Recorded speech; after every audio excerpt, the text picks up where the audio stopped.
la palabra de Dios. Está de acuerdo a los tiempos. ¿Qué más? ¿Qué Sí, más podríamos decir?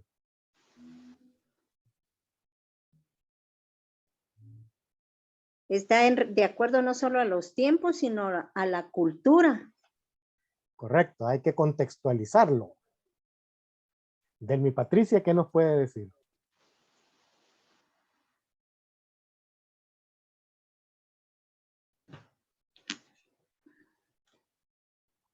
Delmi Patricia.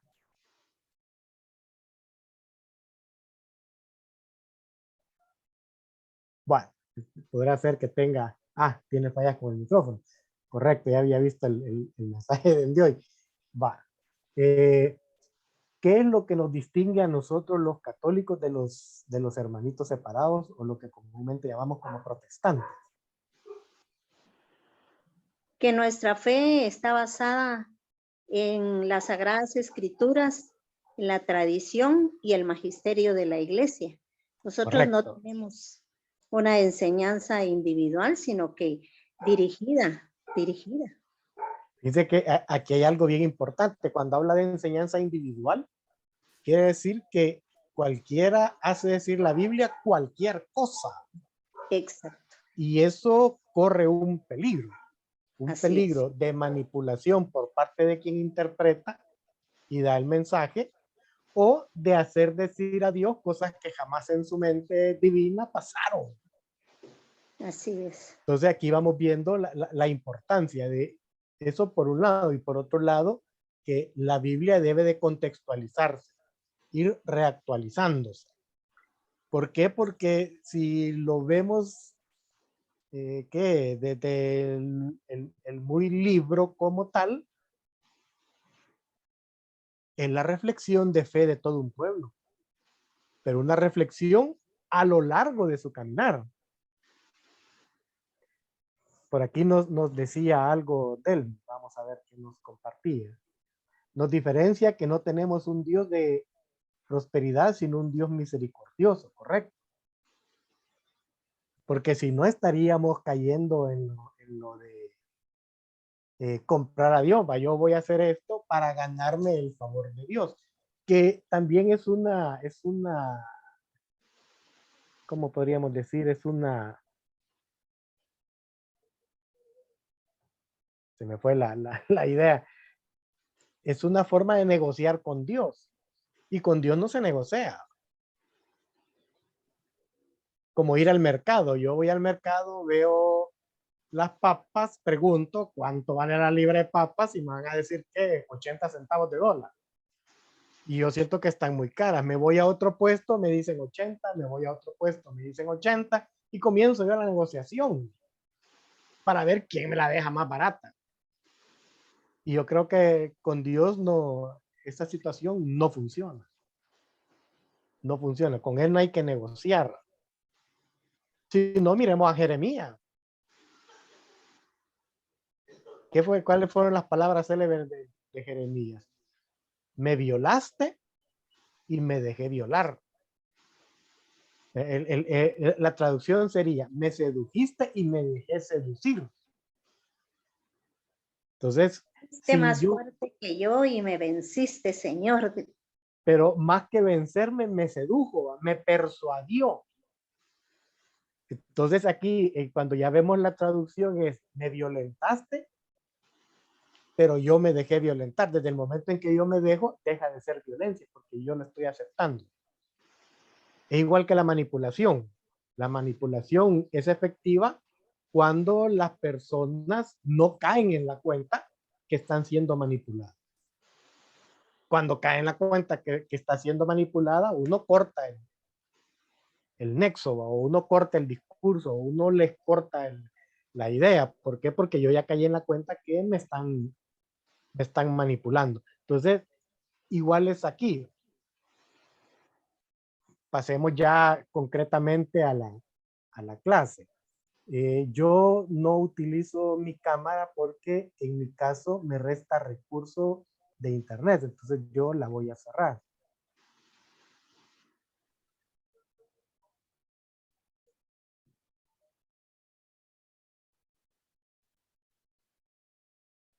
Bueno, estamos desarrollando, vamos a comenzar lo que son los géneros literarios en la Biblia.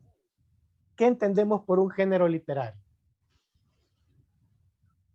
Pregunto. La forma en que fue redactado.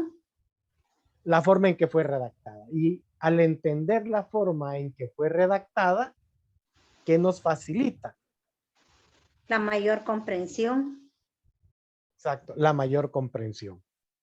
Veamos entonces, ¿qué entendemos por género literario?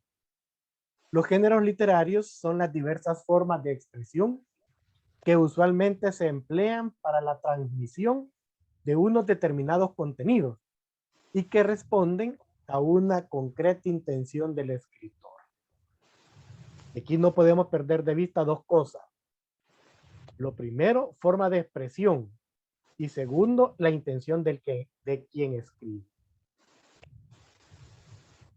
En los libros nos encontramos con contenidos distintos, en cualquier tipo de libro. Podemos encontrar cuentos, podemos encontrar poemas, podemos encontrar narraciones, podemos encontrar fábulas, entre otro montón de géneros literarios.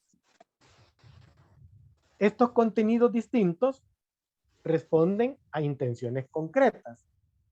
La primera, el cuento. Este pretende distraernos o, a lo más, ofrecernos una enseñanza que se deriva de su narración ficticia. ¿Qué implica en el cuento? ¿Qué es ficticio? ¿Cuál es el objetivo?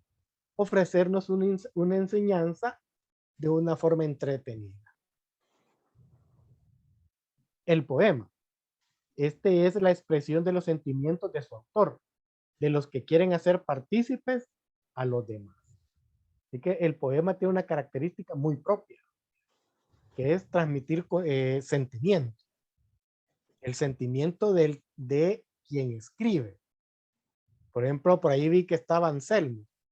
Anselmo tiene un libro acerca de poemas sobre Monseñor Romero. Y cuando uno comienza a leerlos, uno va descubriendo qué es lo que Anselmo, como autor, nos ha querido ir transmitiendo. Vamos a ver, Anselmo, ya sé que estás por ahí. Sí, así es. Estoy escuchándolo. ¿Qué Así es bien, lo, gracias. qué es lo que nos has querido transmitir con ese libro? Aquí nos vamos a ir a primera fuente, primera mano.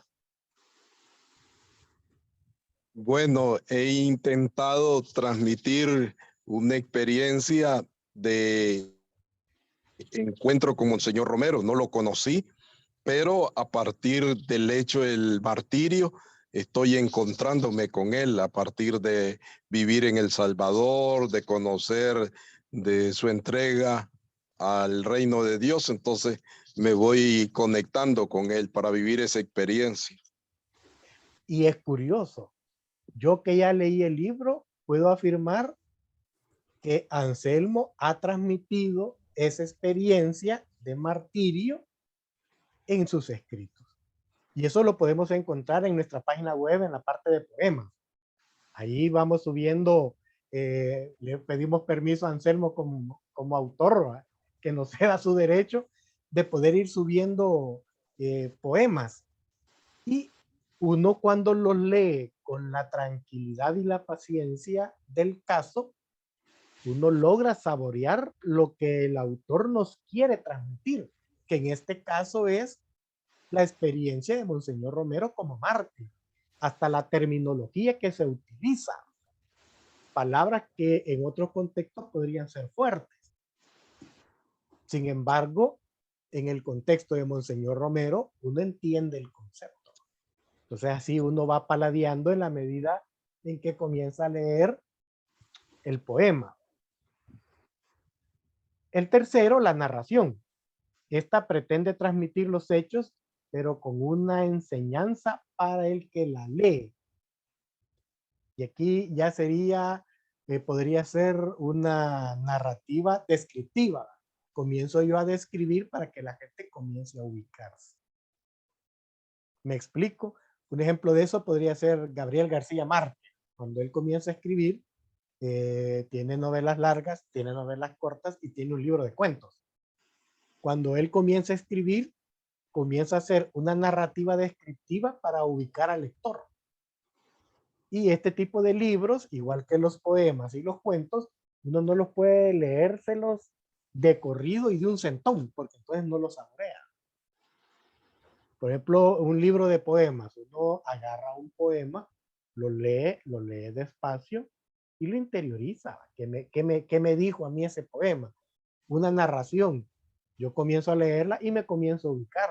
Estaba yo acostado bajo un palo de mango y yo me pongo a pensar, un palo de mango está en un lugar de campo y está buscando un lugar fresco porque se está guareciendo del calor a través de el estar posesionado en un espacio abajo del palo de mango.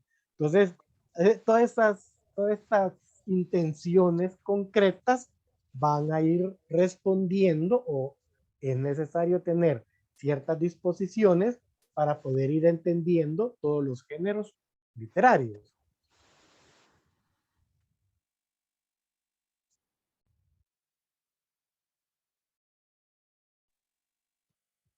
Para poder comprender los géneros en la Biblia, esto implica que se tengan claros los siguientes conceptos. Primero, género literario. Se refiere a 7 moldes que aparecen en unidades grandes, es decir, aparecen en libros enteros o en grupos de libros. Los géneros literarios más conocidos son la narración, la profecía, lo lírico, lo apocalíptico, cartas, ley y lo sapiencial o la sabiduría. Forma literaria. Esta se refiere a subgéneros dentro de los grandes géneros. Estamos viendo un género literario y dentro del género literario hay formas literarias. Esquemas literarios. Son pequeños textos, a veces narrativos, que tienen una estructura bien definida.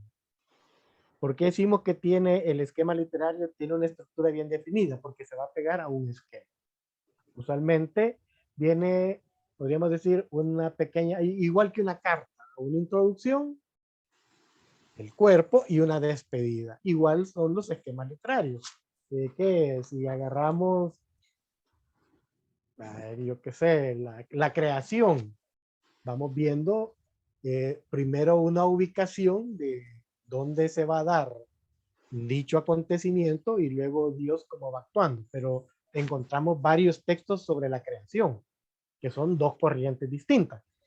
Y vamos viendo que cada corriente distinta tiene su propio esquema. Cuarto, fórmulas literarias. Estas existen frases que se repiten con mucha frecuencia en los textos bíblicos. Sería como para ir remarcando la idea central a través de fórmulas literarias. Y por último, el estilo literario. Esta expresión se refiere al sujeto que escribe. Cada autor que escribe un texto tiene una forma muy particular de escribir, lo que solemos llamar la redacción. Cada uno tiene su forma de redactar. No obstante, algunos exégetas se han aventurado a hacer una lista de estilos literarios más utilizados en los textos bíblicos. Se han aventurado. ¿Por qué se han aventurado? Porque han ido viendo que cada autor tiene su forma de escribir. ¿Alguna pregunta o comentario hasta el momento?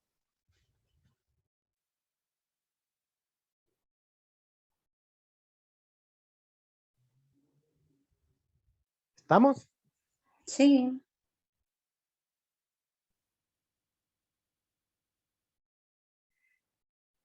Este escritor, este biblista, Charpentier, hace la distinción entre género y estilo literario. El género es algo que en general se ajusta a un molde y en el que hay que tomar en cuenta aspectos relacionados con la identidad de personas, testigos y circunstancias. Pablo. ¿Podemos entender a Pablo de Tarso sin haber leído los Hechos? Pregunto.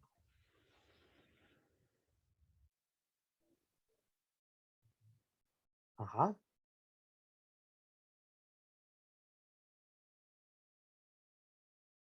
Cha, cha, cha, cha. No, yo digo que no, ¿Por qué? porque él era un una persona de muy buena cultura, de mucho conocimiento sobre la ley judía, y al encuentro del Señor y el llamado del Señor, él puso todo ese conocimiento, abriendo sus ojos, su mente, su espíritu, para poder enseñar y guiar, haciendo hincapié en el conocimiento Es curioso. de las personas a las que dirigía el mensaje. Correcto, correcto. Pero ¿dónde encontramos eso? En los Hechos de los Apóstoles. ¿Quién Sí, era Pablo?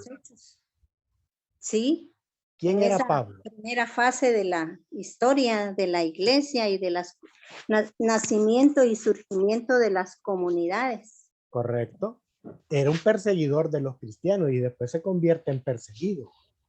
El cazador se convierte en víctima, Sí, en cazado con Z. Pero eso no lo detiene para dejar de evangelizar en ningún momento. convencido. Exacto, la experiencia es tan fuerte que comienza a transmitirlo de forma convencida.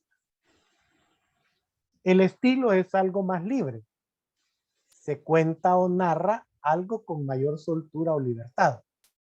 En este sentido, se hace necesario hacer una recopilación de los diferentes géneros y estilos literarios que propone Charpentier.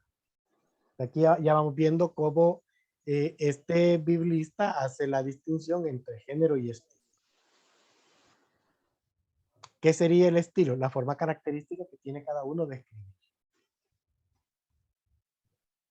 ¿Alguna pregunta?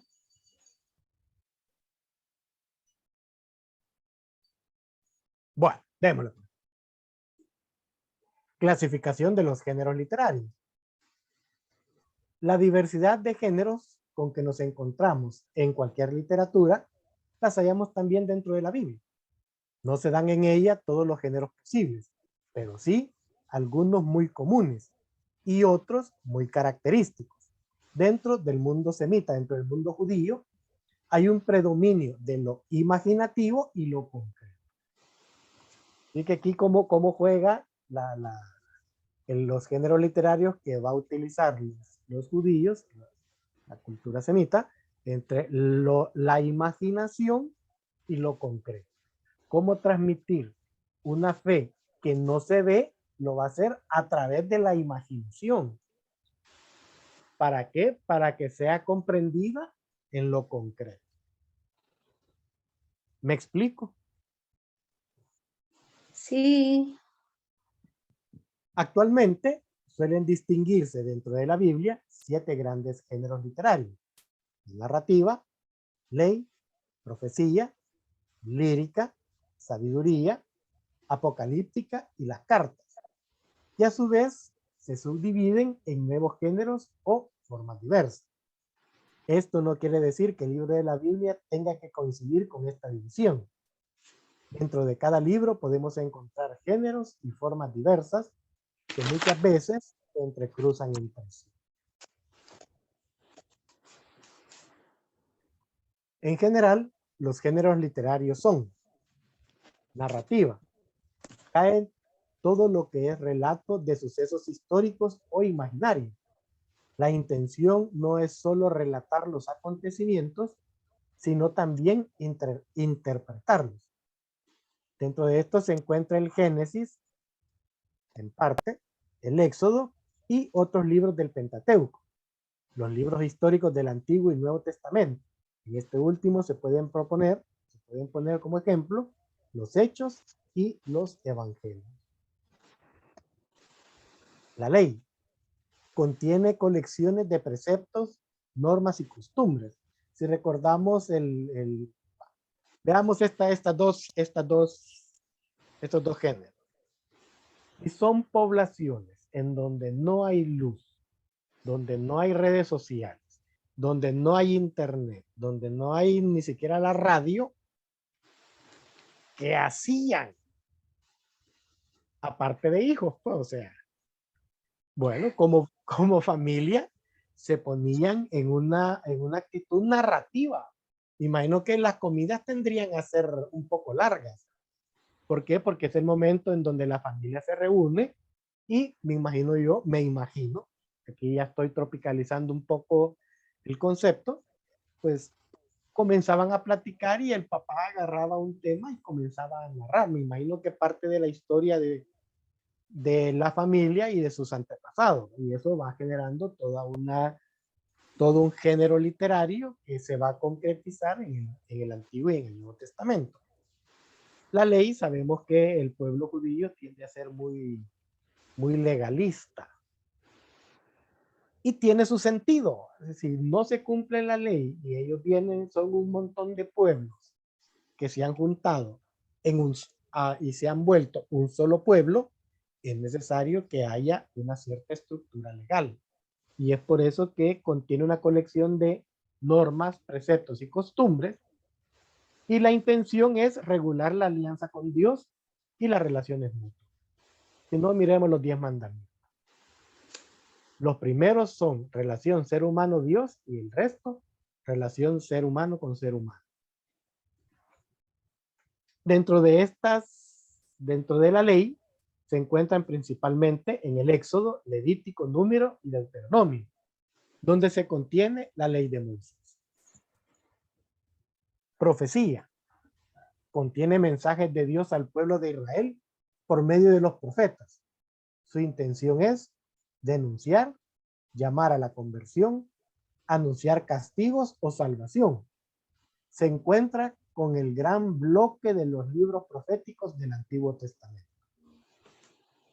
La lírica contiene la expresión de vivencias, sentimientos despertados por la contemplación de la realidad. Se trata de una lírica religiosa. Su intención es expresar dolor, amor, alabanza, confianza, en diálogo con Dios. Se encuentra en el libro de los Salmos, Cantar de los Cantares y en las Lamentaciones. Y este tipo de género literario es bien curioso. Igual que los salmos. Hay salmos que fueron escritos en el exilio. Y uno los logra entender solo cuando ha estado fuera del país. ¿Por qué? Porque uno está lejos de la cultura. Uno está lejos de lo que le da identidad. Y uno solo lo aprecia cuando ya no lo tiene. Que en este caso sería cuando uno está fuera. Un ejemplo de eso, podemos hablar del fútbol. Juega la selección nacional y juega en Estados Unidos, y todos los hermanos lejanos que se han ido para los Estados Unidos van a ver el partido. Y cuando tocan el himno nacional, hasta escapan a llorar.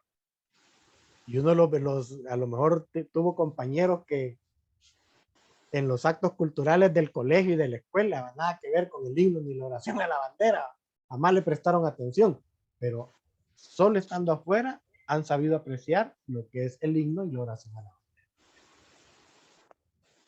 Sabiduría.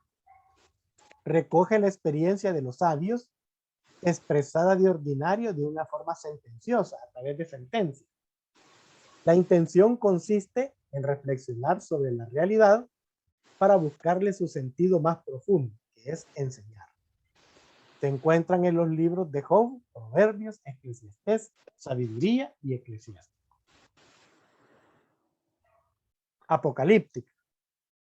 Son relatos de visiones o sueños. Es un lenguaje simbólico. La intención es interpretar el sentido global de la historia y, más concretamente, levantar los ánimos decaídos en tiempos de desgracia o persecución. Se encuentran en el Deuteronomio, otros profetas, en el libro de Daniel y entre otros profetas, y en el libro del Apocalipsis en el Nuevo Testamento.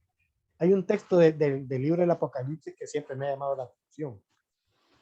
Uno donde está Juan y ve un montón de gente y pregunta, ¿y estos quiénes son? ¿Cuál fue la respuesta del Cordero? Estos son los que vienen de la gran tribulación. ¿Qué implica eso? Estaba hablando de una forma apocalíptica acerca de los mártires. ¿Y qué pasa con ellos? Han blanqueado sus vestiduras en la sangre del Cordero. Y uno se queda así, puya, ¿qué pasó? ver el montón de gente y estos quiénes son, la pregunta lógica y normal. Y la respuesta, estos vienen de la gran tribulación. Si uno conoce su historia, va a pensar en la época de persecución. A estos los mataron. ¿Y qué pasa con ellos? Ellos blanquearon su manto en la sangre del cordero. El martirio le ha dado el premio total, que sería gozar de la presencia de Dios. Y a uno ya se queda con un poco más de comprensión de lo que sería el género literario como tal. Cartas. Estas son exposiciones doctrinales y exhortaciones dirigidas a colectividades o individuos. Su intención es adoctrinar, exhortar y corregir. En una palabra, evangelizar a distancia. Se encuentra en gran parte en el Nuevo Testamento. Las cartas de Pedro, de San Pablo, Santiago y Judas.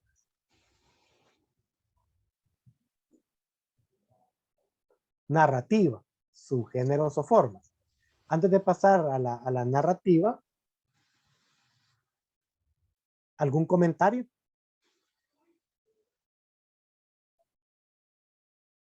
No, ¿Estamos bien? sí, vamos bien. Excelente, hermano, puede continuar. Eso, hermano postulante. ¿Sigfrido? Sí, está bien, vamos bien. Va. Démosla, pues.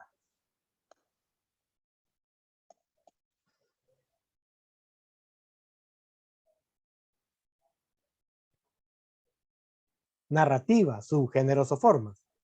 Espontáneamente se corrige el riesgo de querer tomar todo al pie de la letra, es decir, de considerar como historia lo que a lo mejor no es más que un poema épico o una narración didáctica. Y esto es lo que nos diferencia a nosotros de los hermanos separados, que ellos agarran la lectura de los textos bíblicos de forma literal y quieren hacer ver que como así está escrito, así lo dijo y así tiene que ser. Y caen en los errores de interpretación, interpretan mal lo que hablábamos al inicio, haciendo decir a la Biblia cosas que jamás el escritor se le pasó por la mente decir o hacer. Por eso es necesario tener en claro todo este planteamiento.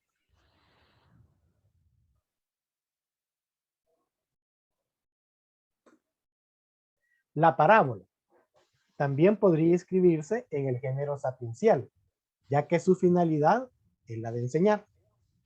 Es una breve narración de sucesos imaginarios del que se deduce, por comparación, una enseñanza moral. ¿Qué características va a tener? Es un relato relativamente breve y esquematizado.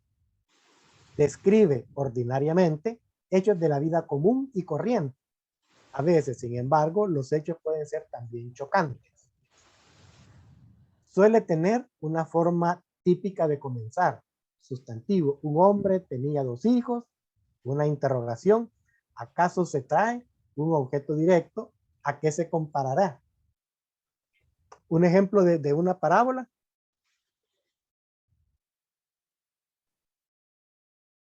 Ajá. El hijo pródigo. El hijo pródigo. El hijo pródigo comienza con una historia de un padre que tenía 2 hijos y se vuelve hasta larga. Pero cuando uno le va siguiendo la dinámica a la parábola, llega a una enseñanza, en donde frecuentemente hay una interpretación, perdón, una interpelación o reflexión final. El hijo pródigo, ¿cuál es la interpelación final? Ajá. Bueno, pues la actitud del hermano, Del hermano mayor, sí, del hermano mayor. cabal. ¿Y cuál es la interpelación? Que él lo ha tenido todo. Exacto. La respuesta del padre, tú lo has tenido todo, no te ha faltado nada. ¿Por qué te pones en una actitud así? Si él lo dábamos por muerto y ha vuelto a morir. La intención de las parábolas es enseñar, y son abundantes las parábolas en los evangelios, pero también las encontramos en el Antiguo Testamento. Segunda Samuel 12, versículos del 1 al 4. Narración didáctica. Contiene relatos posiblemente con una raíz histórica. Sus características: datos incompletos, extraños, falsos, anacrónicos, ficticios, ordenados intencionalmente. Advertencia: el relato no guarda relación con la realidad. ¿Por qué? Porque es una narración de enseñanza para la vida, no es una enseñanza histórica. Por eso dan datos incompletos, hay veces son datos extraños, hay veces son datos inventados, son falsos, son anacrónicos, no pegan en el periodo histórico, son ficticios, son ordenados intencionalmente. ¿Por qué? Porque quiere sacar una enseñanza de esto. Los protagonistas son personificaciones, carentes de los datos diferenciales que caracterizan a los otros personajes históricos. Un padre tenía 2 hijos. ¿Cuál padre? Cualquier padre. Cualquier padre puede tener 2 hijos o más. ¿Me explico? Sí, O la parábola de la higuera, que no daba fruto. ¿Y cuál higuera no da fruto? Yo qué sé, cualquier higuera que no dé fruto. ¿Qué pasa? Ocupa un espacio. ¿Qué es lo que hay que hacer? Hay que quitarla porque está ocupando un espacio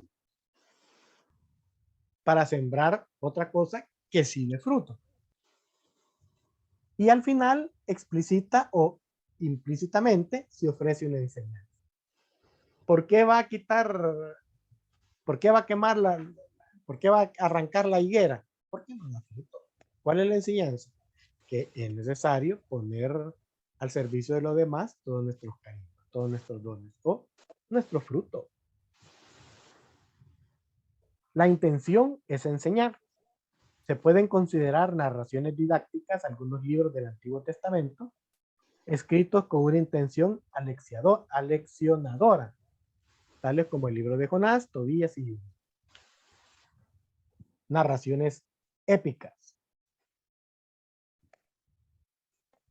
Estas son concretadas especialmente en géneros como leyendas, sagas o mitos, siempre que no pretendamos dar a estos nombres un significado que es producto de la fantasía. La característica de este subgénero es que surgen a partir de un dato histórico y que es transmitido oralmente durante mucho tiempo de generación en generación. Además, esta transmisión de datos históricos de los antepasados se embellece, se magnifica. El valor histórico no es igual para todos los relatos. Las florecillas de San Francisco.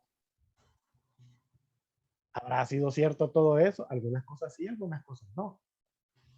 Pero, ¿qué es lo que tiene de épico?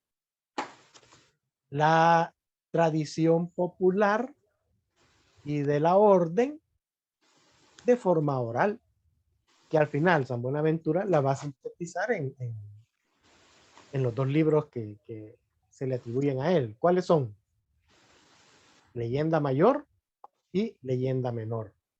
Cuando hablamos de leyenda, es un género literario en el cual lo que quiere decir es que se puede leer o se debe leer. Es necesario hacer la distinción entre evangelio como buena noticia, como querigma, y el evangelio como género literario. Aquí ya nos pasamos al Nuevo Testamento. En el primer caso, en el querigma, al principio solo se conocía el evangelio en singular, uno solo. Cuando la buena nueva es proclamada, que proclamaba Jesús la venida del reino, la felicidad ofrecida a los pobres, también Pablo lo utiliza en ese sentido. Y en el segundo caso, como género literario, este se convierte en un texto, en una historia. Marcos es considerado el inventor de este género, que tiene como objetivo construir el relato sobre la actividad de Jesús.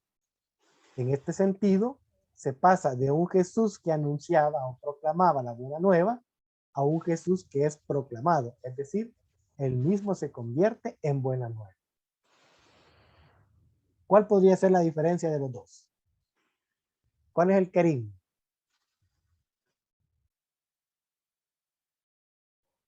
Ajá.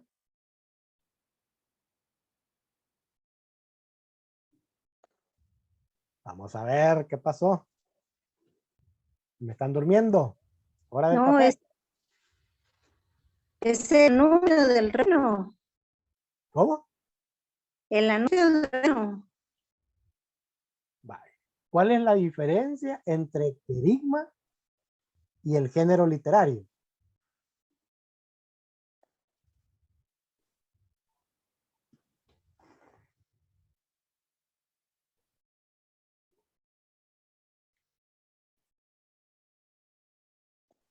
Miriam Cabrera, ¿qué nos puede decir? ¿Cuál sería la diferencia?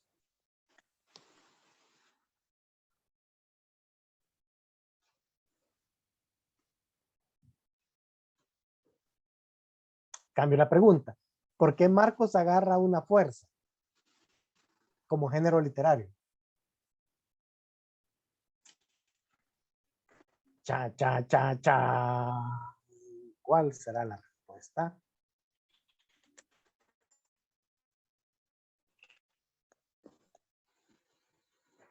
Y se oyó un gran silencio, diría el libro del Apocalipsis. Porque está anunciando la buena nueva del reino. Ese sería el querigma. ¿Sí? Solo se está anunciando. Pero el género literario,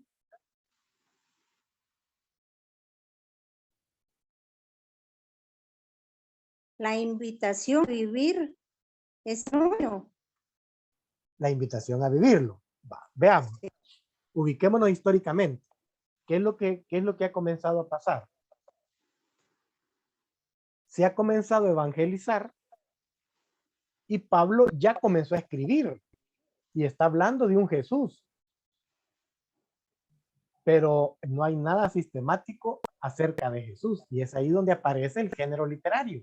Y va a ser Marcos quien se va a sentar a escribir a una comunidad determinada explicando quién es Jesús.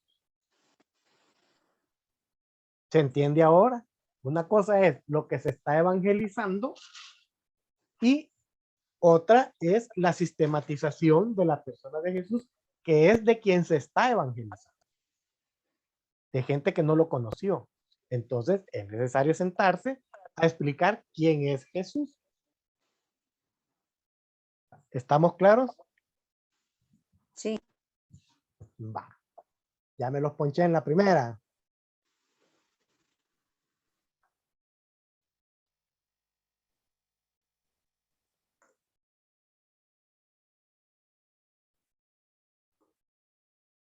Por ello, Marcos se servirá de un recurso denominado el presente histórico, que consiste en hablar del pasado en presente.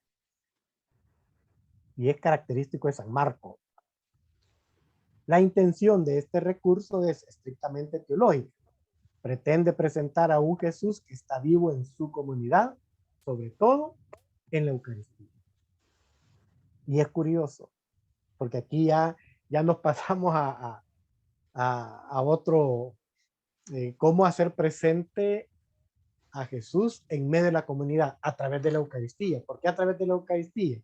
Porque la Eucaristía se convierte en un memorial.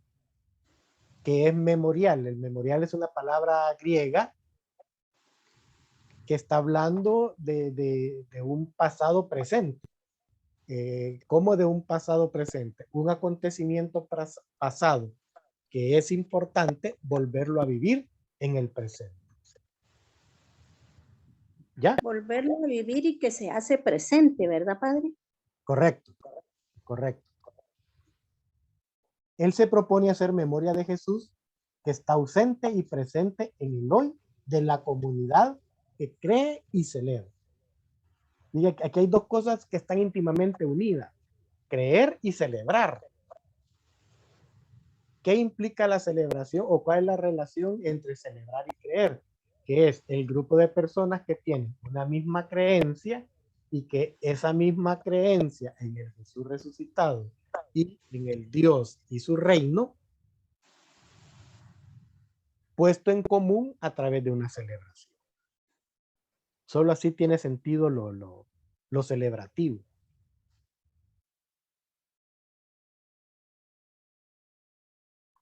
Él se propone hacer memoria de Jesús, que está ausente y presente en el hoy de la comunidad. A través del Cristo de la fe de la iglesia, es como podemos llegar al Jesús de la historia. Y esto es algo que no lo podemos perder de vista. El Cristo de la fe de la iglesia, aquel hombre que se dio y se dio sin medida, se hace presente o nos lleva al Jesús de la historia, a que también nosotros tenemos que darnos y sin medida.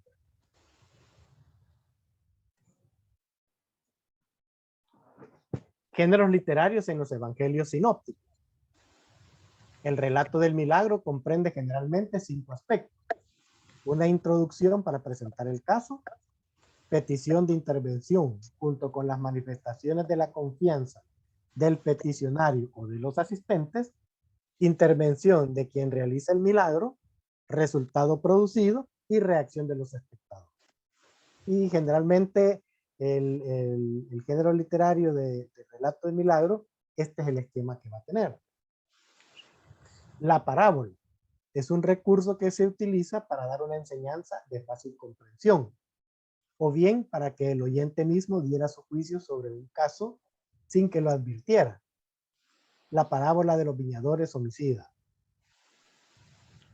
Relatos de vocación o de llamada a los discípulos por parte de Jesús son generalmente breves y están vinculados a los relatos de vocación del Antiguo Testamento.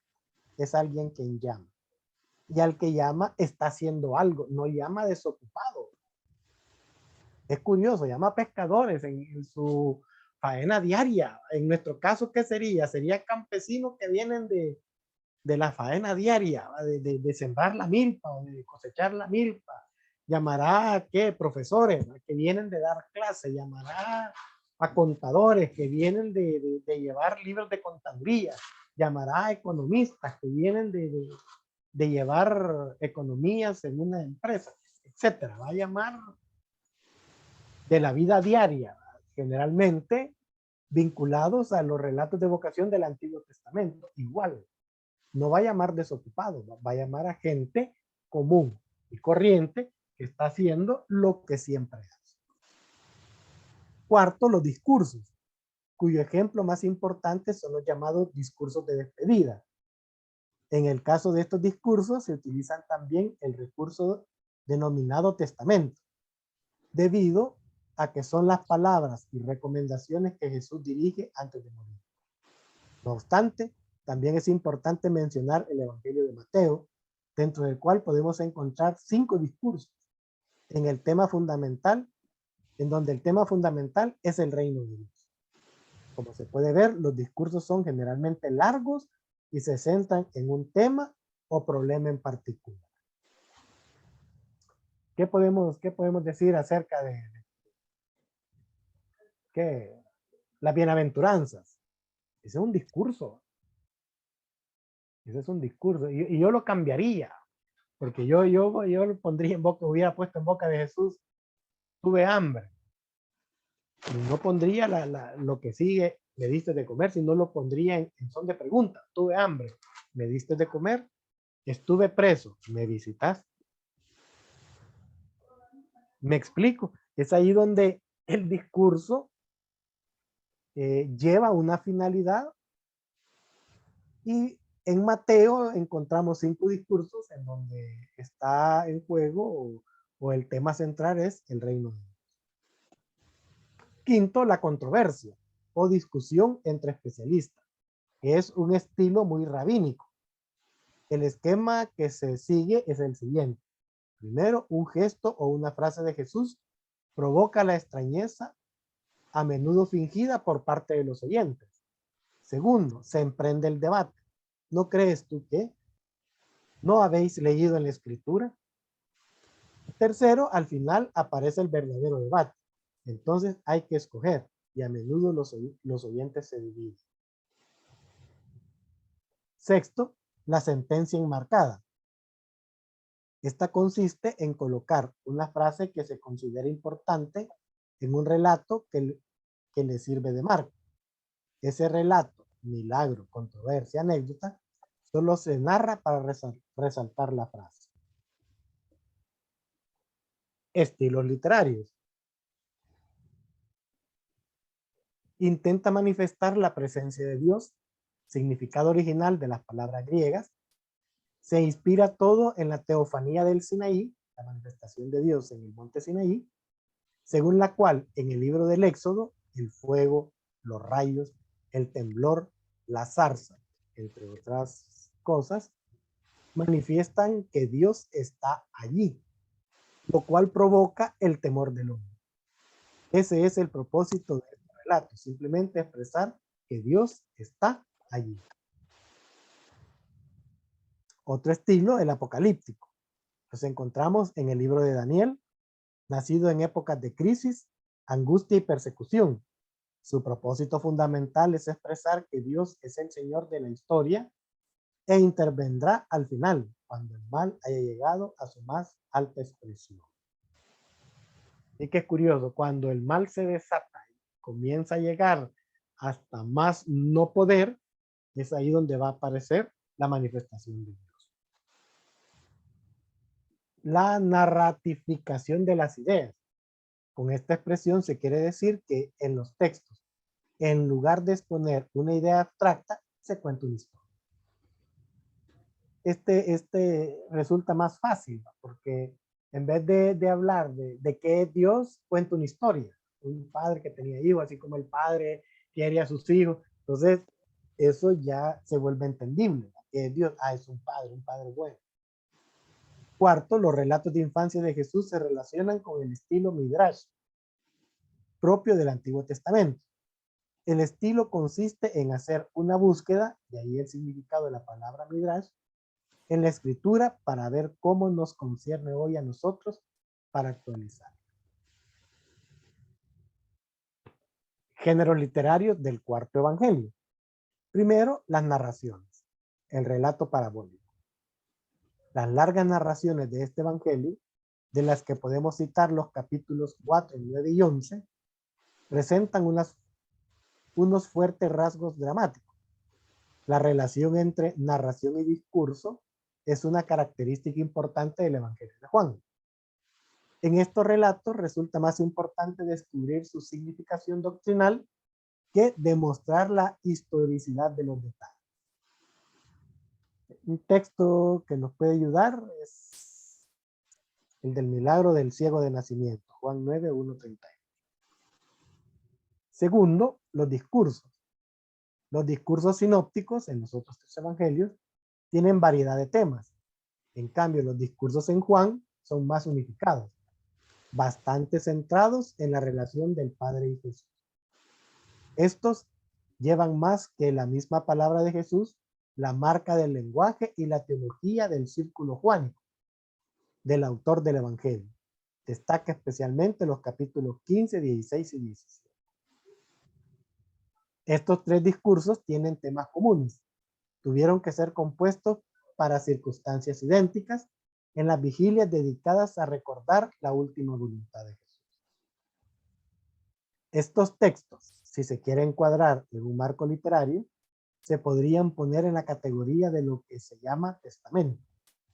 Esto se refiere a que un personaje, antes de morir, expresa en sus últimas voluntades lo esencial de su mensaje o bien profetizar el porvenir. Los discursos después de la cena no pueden explicarse solo como un género literario. Son, bajo una forma común en aquella época, la expresión de la acción directa de Jesús en el corazón de sus intérpretes. Es decir, el sentido siempre nuevo que tomaba en los discípulos los acontecimientos de la muerte de Jesús, de su resurrección, de la vida eclesial. Aquí vamos viendo que prácticamente el Evangelio va a tener tres puntos clave: la muerte de Jesús, su resurrección y el surgimiento de las comunidades. cuando hablamos de la muerte de Jesús y su resurrección, está en consonancia con todo el actuar de Jesús. ¿Me explico? Por eso era necesario explicarle o contarles a las comunidades quién fue Jesús. Tercero, los símbolos. Este lenguaje es otra técnica que el autor utiliza para que podamos acceder al mensaje evangélico, estableciendo un puente entre experiencia cotidiana del lector y la revelación salvífica de Jesús. Los símbolos se hacen presentes en varias situaciones. Primero, los personajes de las narraciones adquieren un valor simbólico, sin que pierda su realidad concreta y humana. El ejemplo más evidente es el del discípulo amado, que reviste las características del perfecto discípulo. Otro ejemplo lo encontramos en la Samaritana, Juan 4. ¿Por qué lo encontramos en Juan? Porque Juan escenifica a la comunidad a la cual está escrito ese evangelio. Y pone el otro ejemplo, la Samaritana, alguien que cambia su vida a través de un encuentro con Jesús y eso la lleva a una transformación total.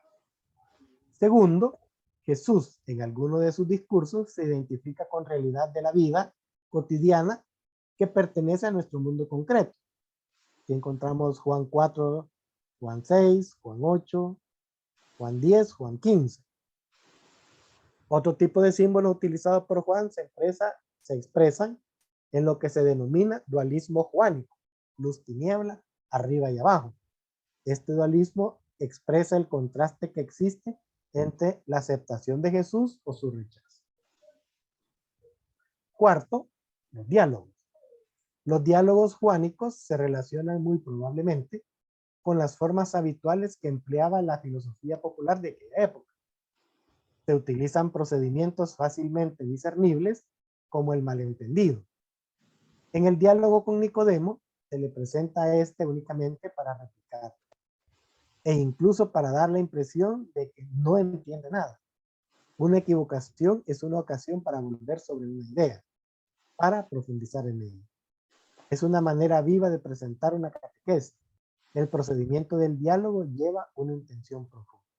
Cualquiera podría decir, es que Nicodemo era dundo, no entendía. Es la forma como Juan está escribiendo, remarcando una idea, haciendo resaltar este género literario de los diálogos y hacer ver que él no entiende. Lo que hace es, para el autor, es volver a la idea central. El autor desea mostrar que la enseñanza de Jesús tiene algo de inaccesible para la simple inteligencia humana. En el diálogo, el autor maneja con mano maestra un diálogo destinado a enseñar a la comunidad cristiana. Los diálogos juánicos no solo presentan unas profundas verdades sobre Cristo, sino que integran también elementos propiamente históricos. Bueno. Comentarios.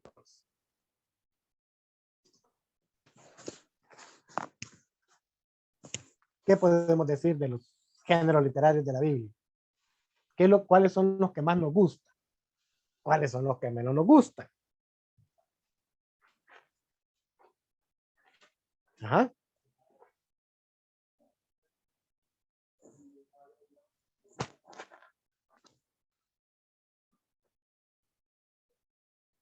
En lo personal, a mí quizás uno de los géneros literarios que más me gusta es el apocalíptica.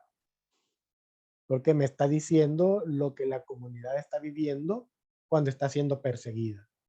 Y todas las dudas que van surgiendo, que son normales, dudas normales, que va a salir tras una persecución. O las dudas que hay cuando uno se siente abandonado por Dios. Y uno ¿será que Dios me puede abandonar? Lo más seguro es que no. Sin embargo, muchas veces nos sentimos abandonados por Dios. Hasta hay una canción, va, una noche soñé, y que sale a la playa a caminar, y que él miraba para atrás y solo miraba las huellas. Un solo par de huellas. Y decía, ve qué bonito, yo aquí solo. Traigo el paralelo de Jeremías. Nunca terminó un discurso. porque siempre lo perseguían, lo agarraban, lo torturaban y lo castigaban. Pero al final lo soltaban. Y ahí es ahí donde uno se queda pensando, el reclamo de Jeremías, la gran puchiga, me dejaste solo. ¿Y cuál fue la respuesta de Dios? Te dejé solo. No, aquí estás, pues. Y ahí queda el otro pensando, es cierto, no me mataron. ¿Por qué no te mataron? Entonces cae en la cuenta, porque tú no permitiste que me mataran. Bueno, es una forma, es un género literario. ¿Comentarios? Hermanos postulantes.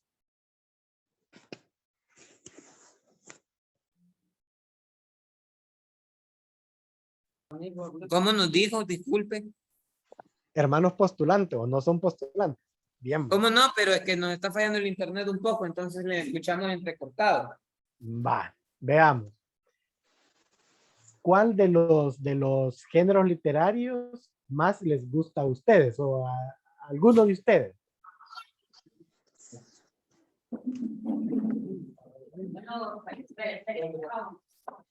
Le vamos a dar una respuesta así en general por el grupo.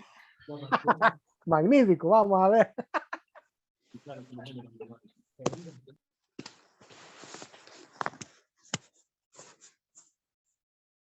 Están en la lluvia de ideas los hermanitos, vamos a ver. Ahí están, hoy sí. Y estamos, no nos hemos ido.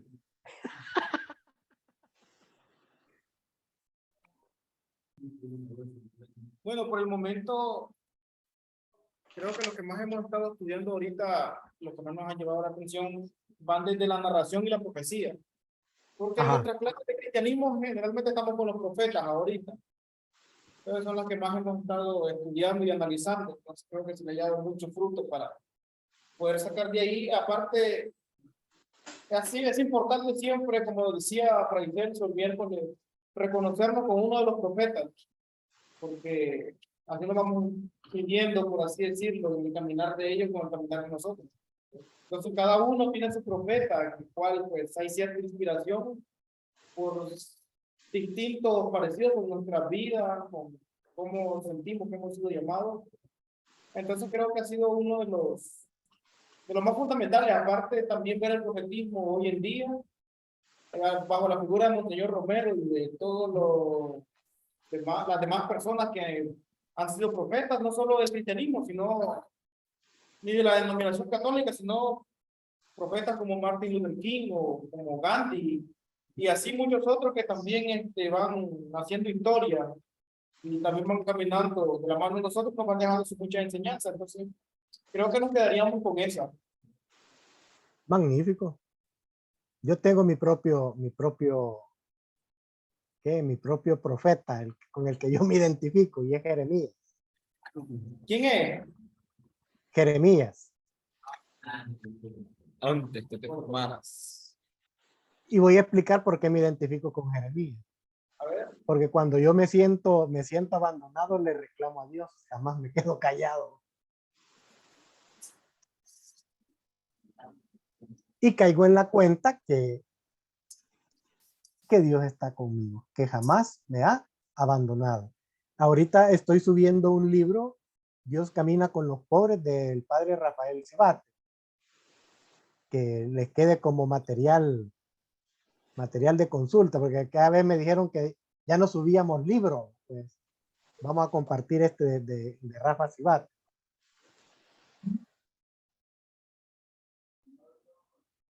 ¿Qué más podemos decir? ¿Con qué más nos identificamos? ¿Con cuál género literario nos identificamos? Delmi.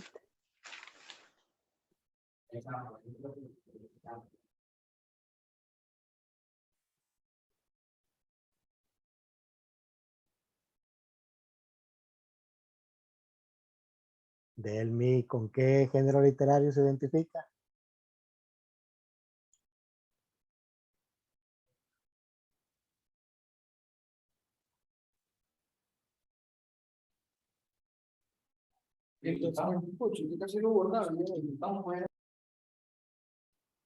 Bueno, para terminar, saquemos una conclusión. para lograr La hermana entender. Delmi creo que es a la que dice que le falla mucho Ah, el le micrófono. falla el micrófono, tiene razón. Perdón, hermana Deli. Va, concluyendo. Para lograr comprender mejor la Biblia y lograr percibir ese Dios que camina con su pueblo, especialmente con nosotros los pobres, es necesario comprender los géneros literarios para no perdernos, para no cometer errores exegéticos o errores de vida, haciendo decir a la Biblia cosas que jamás dijo. Bueno, vamos a llegar hasta aquí. Terminemos con la oración que hizo Francisco ante el Cristo de San Damián. Oh alto y glorioso Dios, ilumina las tinieblas de mi corazón. Dame fe recta, esperanza cierta y caridad perfecta. Sentido y conocimiento, Señor, para que cumpla tu santo y veraz mandamiento. Amén. Nos vemos el próximo mes. Siempre primero y segundo sábado Adiós, del nos mes. vemos en la próxima. Eso, hermanos postulantes.